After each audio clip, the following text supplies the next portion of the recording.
Good morning বন্ধুরা, প্রতিদিনের মতন দীপালি কিচেনে আজকেরও হাজির হয়ে গেছি।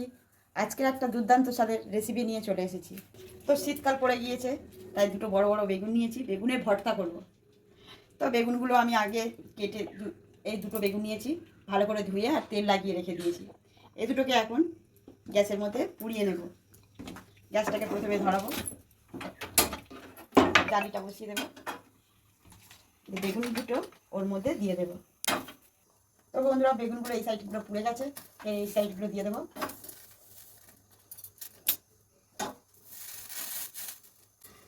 তো বন্ধুরা, বেগুনটা বেশ কালো কালো হয়ে পুড়ে গেছে, দেখুন কি সুন্দর সেদ্ধও হয়ে গেছে। এবার এই গ্যাসটাকে নিভিয়ে দেবো, দিয়ে একটু ঠান্ডা করে নেব, নিয়ে এটাকে পরিষ্কার করে নেব। তো বন্ধুরা, এই বেগুন ভর্তার জন্য লঙ্কাগুলো ভেজে নিচ্ছি, শুকনো লঙ্কাগুলো। তো বন্ধুরা, লঙ্কাগুলো ভাজা হয়ে গেছে। তো বন্ধুরা, বেগুনটাকে ভালো করে একদম পরিষ্কার করে সব খোলা ছাড়িয়ে নিয়েছি। এবার এর মধ্যে এটাকে মাখিয়ে তৈরি করে নেব। পেঁয়াজ কোচানো দেবো,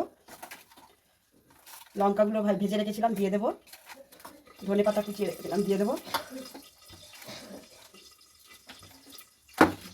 তেল দিয়ে দেবো,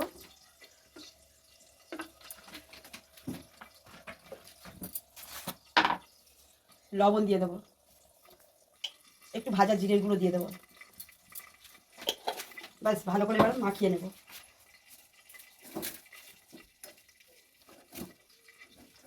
তো বন্ধুরা দেখুন, বেগুনের ভর্তা তৈরি হয়ে গেছে, কত সুন্দরভাবে মাখিয়ে নিয়েছি, নিয়ে ওপরে হালকা করে একটু ধনেপাতা ছড়িয়ে দিয়েছি।